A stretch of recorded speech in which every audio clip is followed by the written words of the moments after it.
In this video, we're going to find the area of a triangle. The area of a triangle is half the product of its base and its height. You're going to see the formula written one of two ways. A equals 1/2 BH, which means area of a triangle equals 1/2 times the base times the height, or A equals BH divided by 2, which means area equals base times the height divided by 2. For the purpose of this video, I'm actually going to stick with the second way, but they're both going to give you the same answer. In our figure to the right, we see our triangle base is at the bottom, and the height is this dotted line. It connects from the opposite corner. It's on the opposite side of the base, and it runs all the way down and connects to the base. And what's important is that it makes a 90-degree angle with the base. So this side can't be a height, and this side also can't be a height. You might be wondering if the other sides can also be considered bases, and yes, they can be. As long as you have a height that connects to it and forms a 90-degree angle, and you know it's a 90-degree angle because it's got that little box. So let's try 3 examples. In our first example, we need to find the area of the triangle. So if we need to find the area of a triangle, we immediately write the area of a triangle formula, which is area equals base times height divided by 2.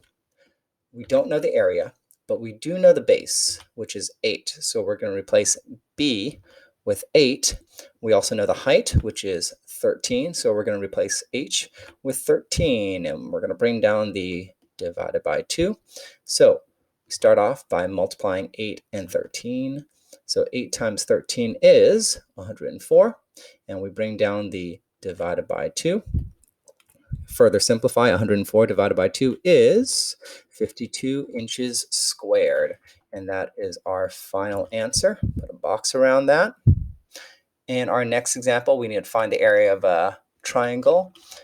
And we write our formula, area equals base times height divided by 2. We know our base is 14, so we're going to replace B with 14. And our height is 9, so we're going to replace H with 9. Bring down the divided by 2. In this example, we're going to do something a little bit different that some of your teachers may do, and that is reducing. Just like you can reduce a fraction, if you look at the denominator on the bottom and the numerators on top, you can see that 2 does go into 14 evenly. So what we're going to do is we're going to cross out the 14 and cross out the 2, and we're going to replace the 14 with 7, because 2 goes into 14 7 times. 2 goes into 2 1 time, so we're going to replace 2 with 1. So instead of multiplying 14 with 9, we're now going to multiply 7 with 9. So 7 times 9 is 63, and instead of bringing down the divided by 2, we're going to bring down divided by 1.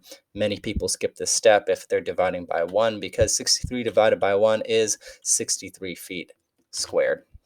And that's our final answer. We're looking for area in our third example as well, so rewrite the area equals base times height divided by 2 formula. We're going to replace our base with 7 because B is 7, and our height is 11, so replace H with 11 over 2. Notice that 2 does not go into 7 or 11, so we can't reduce. And 7 times 11 is 77. Bring down the divided by 2. And if you work this out, if you divide it or put it in your calculator, you're going to get 38.5 yards or 38.5 yards squared. They both mean the same thing. So both of those are correct answers. And that's how you find the area of a triangle.